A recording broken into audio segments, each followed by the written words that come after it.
Hi. I want to talk about this subject of, the subject that's really relevant to being resilient as recovered people. This topic of discipline, which to me has always been kind of a scary word, because how I was taught discipline is that you achieve some external form or standard, often not chosen by you, chosen by other people, through implementing fear, punishment, humiliation, just all these bad, scary things, right? And that's the only way to achieve some kind of external desired shape. Well, a lot of what I've been thinking about and learning about and practicing in my life over the past year, more so for more years, but it's only started to kind of crystallize where I feel like I'm doing it in a more focused way, I guess, over the past year, is this sense of discipline through, not trying to think of some ideal and get there instantly. Instead, thinking of really small things to do to build confidence in ourselves, so that the goal is more so practicing developing that connection to our coach aspect, the coach aspect that we all have in us, which enables us to be a cheerleader for ourselves and to choose authentic actions and sustainable, resilient actions, in pursuit of happiness and stability and all the good things. So, in this, discipline becomes more about focusing on the quality of relationship with ourselves more so than achieving some externally focused shape or outcome. It's really much more about the process and, that more spiritual kind of journey of just redeveloping faith in your identity, which will make achieving some kind of specific shape, speaking metaphorically or maybe literally, maybe you're going for some like fitness goal, but some kind of shape. When I say shape, I'm saying that because I guess I'm thinking of like the religious tones I kind of grew up with, where it's about that you are molding yourself to the shape of God kind of thing, that kind of story. So, um, achieving some kind of goal or external shape is so much clearer when we have that authentic relationship with ourselves and we have the faith in ourselves, that trust, that self-confidence, that we can achieve goals, that we can make things happen for ourselves with really small steps to build up our confidence at first, um yeah, and I think that this is one of those keys that for so long I have been really stuck at, of this sense of like, okay, I'm at point A, especially, you know, six, what year is it? Let's say about 6 years ago, when I was, when I was, in bad condition. Let's just say, in bad condition, with physical health, mental health, um, kind of coming out of addiction, um, starting to come out of that and starting to feel the effects, like unnumbing to be able to feel the effects and how I felt about my life and how I felt about myself, with the mindset still I had that caused me to go towards addictions in the first place, So and I didn't have the kind of support that I needed. Most of us don't. That's why we become so passionate about helping people find the kind of support that we wish we had. So anyway, during this time, it was really confusing to me of like, okay, I want to be to point Z, picturing my life as some kind of ideal. I'm really good at dreaming. I know what I want my ideal to be. And some things I even had to kind of address my fears and subconscious beliefs around in order to even give myself permission to want certain goals, or agree that I believe that, just different things matter to me, that my values were changing.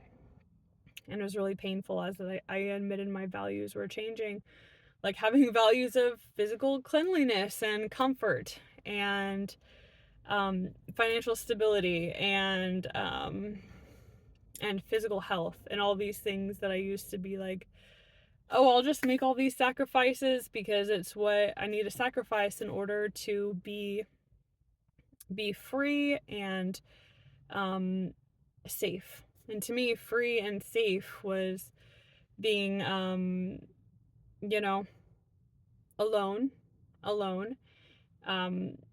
because I didn't know how to feel like it's possible to be safe with other people simultaneously while anyway, so all those kind of feelings of just difficulty, like, how is it possible to be safe and be around people, therefore I must be alone? How is it possible to have freedom and be around other people? I guess that means I must be alone. It was these kind of things, just very limited by my circumstances. There was no fault of my own. But anyway, so because of my conclusions that were the very best things I could have at the time, I had to kind of change, rearrange, look at differently what were my beliefs and my values. So that took a little bit of time. But anyway, as I was coming towards these ideas of, okay, now that I'm actually going to aspire to goals and dreams that will take some work, that will take some, being able to face my judgment of myself, that will take facing failure, or facing this sense of everything is horrific and damned, and the whole idea of punishment and being outcast because of mistakes, like all these really painful kind of subconscious things that sometimes, especially when we're younger, we cannot think through all the way and really examine the thoughts surrounding and our subconscious beliefs, especially when we're used to just numbing the belief with our addictions. I started to feel really overwhelmed once I started being like, okay, I do have certain aspirations that are going to take effort, that are going to take facing failure, that are going to take changing the way I talk to myself, the way that I perceive and interpret the world and my role within the world, and all these really huge picture concepts that some people are just born into, these ways of thinking. But when you're born into different circumstances, it's like things that should seem so straightforward to other people, it becomes like this huge overarching focus of your life that dominates every single decision that you make. So anyway, this kind of roadblock I had when I first started considering, okay, I want goals, it's going to take effort. Like, I have aspirations now that take effort. I was really coming into this sense of, my modes were either don't do it at all, like I don't need to do it, doesn't need to be on my plate, not relevant to me, or two, I'm not doing it the right way, and constantly questioning myself, like, am I doing it the right way? Am I supposed to be doing 5 sit-ups at 6 a.m. every day, every single day, and just being so confused about like the specifics of how to measure and judge whether or not I'm doing a good job or on track. And my thing was, I think it tended to be, if I'm not feeling in pain, and if I'm not feeling and seeing results automatically in my life, that means I'm doing it wrong. Like, I wanted to do it the fast and dirty way, the instant gratification way, but that's not practical, of course, when it comes to manifesting life changes. It is a slower process because you have to evolve into a new identity and a new homeostasis for your physiology. Like, our bodies are running on turtle time. Like, our bodies aren't just like our minds where we can just, think something and there it is.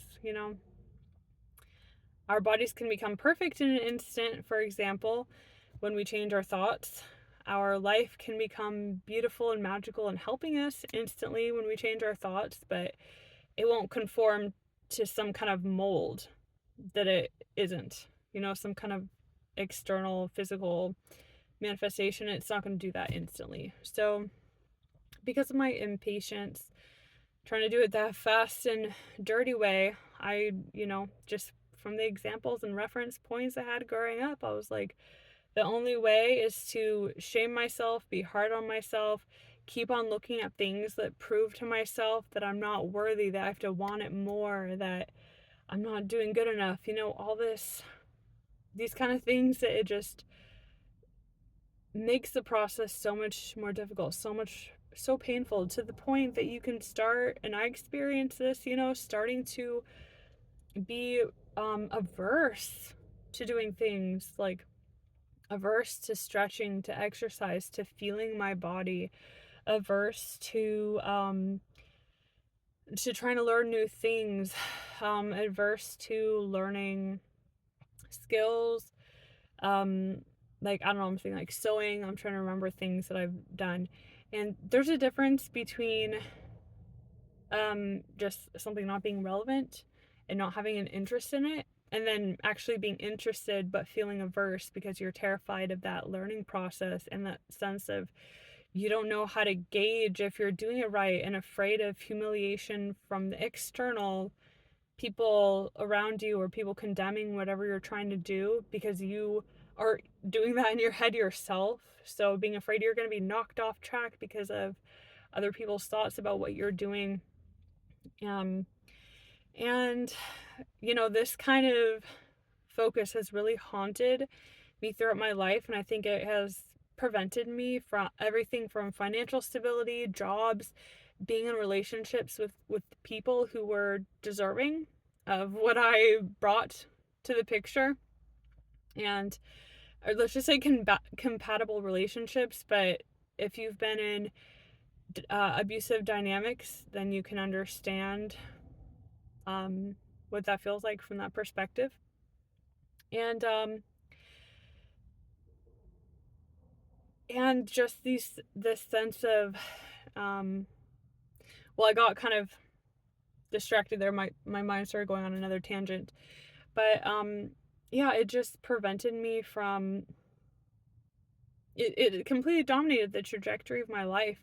Everything from being my age now, in my early 30s, not having a stable career path, which is really common, but I feel like this for me is my root of it, and it goes hand in hand with addiction, because addiction is one of those things that we go towards in an attempt to comfort ourselves, to be kind to ourselves, to distract ourselves, to employ our creative powers. But it's like a trick. It doesn't give what it tries to sell you on, what it tries to convince you of so powerfully through the emotions it can make you feel in the moment. It's kind of like an abusive relationship, being like having addictions, being engaged in addictions. So it's very beautiful, our intentions and our intentions to help ourselves and love ourselves, but in the end, these kind of being afraid of having a good relationship with ourselves, like that is the root for us to be able to manage our energy, decide for ourselves when, when something is desirable or good or needs attention or doesn't, like just all the things that keep can make our energy really scattered and spread really thin because we feel like we're tugged around by the external world and we don't have that sense of gravity and like inner, what am I trying to say, like inner focus, like an anchor point kind of, um from which we can make our decisions and be certain about our decisions and have that inner coach mechanism where we congratulate ourselves, we make realistic plans, we build our self-confidence, we handle mistakes or possible mistakes. Sometimes our knee-jerk reaction is to assume we've always made a mistake, we're always in the wrong, but that's actually not the correct or helpful interpretation for us. So that's also something to consider. There's just all these tools that we have at hand, when we're aware of we're aware that things aren't really this false dichotomy of like either life is a horror show or life is like perfect and heavenly and you just had to have been lucky to be born into that kind of thing, like there's definitely that middle moderate zone where you have the challenges but you also have the gratitude and the beauty and that human right to use your energy in a way that you have control over, that it helps you feel in control, empowered, emotionally motivated, and encouraged. Like your goals matter, you matter, you can do it, you can actually get to where you want to be, even if it's something you thought was never possible for you. And yeah, it's so transformative just how changing the way that you approach your relationship with yourself and how you decide to interpret information and other people before you, how that'll trickle into the rest of your life. It says my phone is too hot again.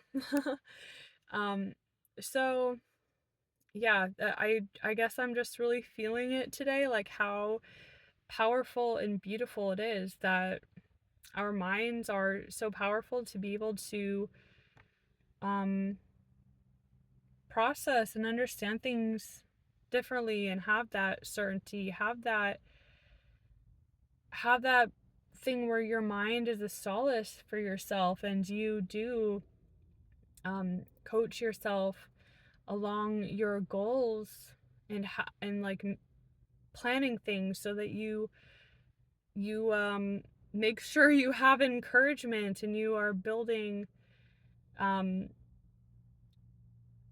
confidence in your abilities and just starting small and really treating yourself as, I mean, all human beings deserve to be treated when learning something, but especially if you think of it as like, well, I was going to say thinking of yourself as a child, but I think that metaphor isn't really useful because, I don't know, for me, I like understanding it more as the coach, like building up that coach aspect of ourselves, because the inner child metaphor, I think, can get us stuck sometimes too much in like that sense of being traumatized or disempowered or without options, and that like underlying assumption that we're just making do with the best we can within a powerless circumstance, and I think emphasis should always be placed on gratitude for the power we have and feeling in control and feeling empowered, but in the way where we are having power over our creative abilities and our goals instead of trying to have power over our external environments, because that just like can really feel like running around like a chicken with its head cut off, causes a lot of problems, distracts you from what really matters to you, and just wastes your time and energy. So yeah, that's just what's on my mind today. And I affirm for you that you will start noticing those areas in your mind as you are like in the middle of processing things. This is the beauty of being recovered people, having this privilege to increase our resilience intentionally. Part of the beauty is that our thought processes are able to handle a lot more. Like, I'm not a computer person, but with a metaphor, be like our RAM has increased or something like that. But our without addictions, our brains just are freed up to process more information. So because of this, we're able to in the moment when we are trying to do things differently or adopt some kind of goal, some kind of regular practice, we are practicing showing up for ourselves. We are practicing changing that coach aspect, developing that coach aspect within ourselves, that sense of positive self-regard, that sense of like, yes, I respect myself, I showed up for myself, you deserve to be respected, I'm going to show up for you as you deserve it. Like, this is about self-love. Discipline is about loving myself and going at my own pace and understanding and making room for my boundaries, how far I can go, how far I can't go. And yeah, when we're well, I affirm that you'll be able to, in the moment, notice those instances where maybe you have this sense of dread or fear or tension, stress around trying to do a goal. Maybe you're telling yourself, like, oh, you don't deserve to do this, or oh, it's too hard. Maybe it is too hard. Maybe it needs to be more realistic. But if you start simple enough to prove to yourself it's not about being too hard, then that'll help clear the air at first, you know? So do something like 1 day a week. I'm going to go on a walk, something like that. And I just affirm for you that whatever your goal is, your small goal that you can't make, you know, you can't start to see things from a narrative that kind of let you off the hook, so to speak. That in those moments you will feel a sense of pride and just connection with yourself. Like, oh my God, I am actually connecting with that authentic coach aspect of me, that protector, that gritty, like raw, like just protector and manager and control, um person control person. I don't know, the conductor, what is it, I don't know, whatever word, but that whatever words you want to use, you know, I'm sure you'll find whatever words get you most emotionally in it. But yeah, that you'll clamp on to that mentality of, oh my goodness, like, this is, I'm feeling afraid, I'm feeling nervous, I'm feeling uncertain, I'm feeling dread, and being with yourself for that moment and saying, showing up is enough. You are enough. We are doing this together. We're going to adapt it to make it as pleasant as possible. And just playing with what different kind of mantras, affirmations, narratives going on within your head, how to keep that with the tone of coaching yourself, supporting yourself, and acknowledging the bigger part of the plan. This is that you're rewiring your brain so that you can have your goals. You know, you don't need to have everything be super fast, super like, just get it done, kind of like as much as you can in a small period of time. Your goal really is to change how your mind engages with itself and with the world and processes information, and the way that your body infers emotional, physiological responses corresponding with your thoughts and how you interpret narratives and how you talk to yourself. You know, like, you're doing this huge process that will make your life and your goals, whatever they are, however big they are, come so much easier. So be like, the whole purpose is just to change the way you relate to yourself and develop that confidence and that coach aspect. It's not to get like a ton of stuff done. It's to improve your self confidence, self respect, self worth, just relationship with yourself. So, yeah, just this has been really helping me lately and really made a huge difference, especially over the past year that I've been practicing this. And I really hope it helps you, because there's so much suffering in the world that doesn't need to be here, and there's just really small, really big, but at the same time really small changes and kind of like keys that we can have that guide the way and just keep us on the track of resilience and greater health, greater happiness, greater peace, greater sense of meaning, greater stability. So yeah, thank you so much for listening, and I will be back soon. Bye.